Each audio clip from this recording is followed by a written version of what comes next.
రాష్ట్రంలో సుపరిపాలన జరుగుతూ ప్రజలు సంతోషంగా ఉంటే చూసి ఓర్వలేక జగన్మోహన్ రెడ్డి అలజడుల్ని సృష్టించేందుకు ప్రయత్నిస్తున్నారని గుంటూరు తెలుగుదేశం పార్టీ జిల్లా అధ్యక్షులు పిల్లి మాణిక్యరావు, నగర అధ్యక్షుడు డేగల ప్రభాకర్ ధ్వజమెత్తారు. అంబటి రాంబాబు ఉద్దేశపూర్వకంగానే చంద్రబాబు నాయుడుపై అనుచిత వ్యాఖ్యలు చేశారని మండిపడ్డారు. అరండల్పేటలోని టీడీపీ జిల్లా కార్యాలయంలో జరిగిన విలేకరుల సమావేశంలో వారు మాట్లాడారు. జోగి రమేష్, పేర్ని నాని కూడా లోకేష్ బాబు చంద్రబాబుపై అవాకులు చవాకులు పేలారని ఆగ్రహం వ్యక్తం చేశారు. తనకు కులం పేరుతో ఫోన్ చేసి బెదిరిస్తున్నారని, దీనికి కారకులైన వారిపై ఎస్సీ ఎస్టీ అట్రాసిటీ కేసు నమోదు చేయాలని అన్నారు. లేని పక్షంలో తమ పార్టీ నాయకులు అధిష్టానంతో మాట్లాడి కార్యాచరణ రూపొందిస్తామని హెచ్చరించారు. తమ అధినాయకుని బూతులు తిడితే సహించేది లేదని ధ్వజమెత్తారు. కాపుల మధ్య చిచ్చు పెట్టాలని చూస్తే మరొకసారి బుద్ధి చెప్తామని హెచ్చరించారు. ఇకనైనా పద్ధతి మార్చుకోవాలని సూచించారు. ఈ కార్యక్రమంలో AP technology chairman Mannava Mohan Krishna, వడ్డానం హరిబాబు, కనపర్తి శ్రీనివాసరావు, తాళ్ల వెంకటేష్ యాదవ్, సుఖవాసి శ్రీనివాసరావు, చిట్టిబాబు, రావిపాటి సాయి తదితరులు పాల్గొన్నారు. పోలీసులు అరెస్ట్ చేయటం అంటే అతడు చేసేటువంటి చర్యలకి అనుకూలంగా, అతడు చేసినటువంటి చర్యల్ని కట్టడి చేసే విధంగా, అతడు చేసినటువంటి చర్యలకి, శాస్త్రాలకి, చేసినటువంటి కుట్రలకి, పన్నినటువంటి కుట్రలకి వర్తించే విధంగా సెక్షన్లు పెట్టాలి.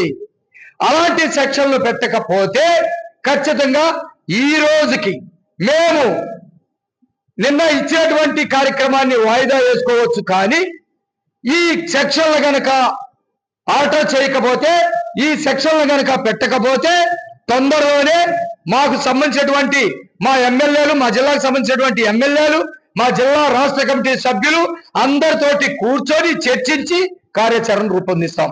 నంబర్ 1. రెండోది, అట్రాసిటీ కూడా అతని మీద పెట్టాలి.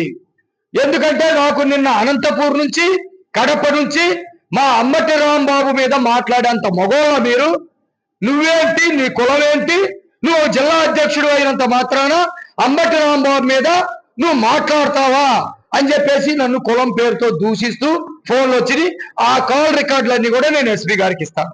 మళ్ళీ ఇప్పుడు తీసుకెళ్ళి ఆ కాల్ రికార్డులన్నీ కూడా ఇస్తాను. అంటే అంబటి రాంబాబు చెప్పకుండా, లేకపోతే అంబటి రాంబాబు అనుచరుడు కాకుండా, వైసీపీ వాళ్ళు కాకుండా బి రెడ్డి అని కూడా పేరు వచ్చింది. ఒక చోట ఒక బి రెడ్డి అని వచ్చింది, ఇంకో చోట ఇంకో పేరు కూడా వచ్చింది ట్రూ కాలర్ లో. వీళ్ళ ప్రమేయం లేకుండా ఒక జిల్లా అధ్యక్షుడిగా ఉన్న, ఒక రాష్ట్ర చైర్మన్ గా ఉన్నటువంటి నాకు బెదిరింపు కాల్స్ వచ్చాయంటే, కులం పేరుతో నన్ను దూషించారు అంటే అంబటి రాంబాబు దీన్ని ప్రోత్సహించే విధంగా, లేకపోతే అలజడులకి నా కులాన్ని కూడా వాడుకునే విధంగా ప్రయత్నం చేసినట్టుగా చాలా స్పష్టంగా అర్థమవుతా ఉంది. కాబట్టి నేను ఈ సందర్భంగా చెప్పేది ఏంటంటే, ఈ రాష్ట్రంలో అభివృద్ధిని, సంక్షేమాన్ని, సుపరిపాలనని చూసి జగన్మోహన్ రెడ్డి ఓర్చుకోలేక కుట్రలు పన్నుతా ఉన్నారు.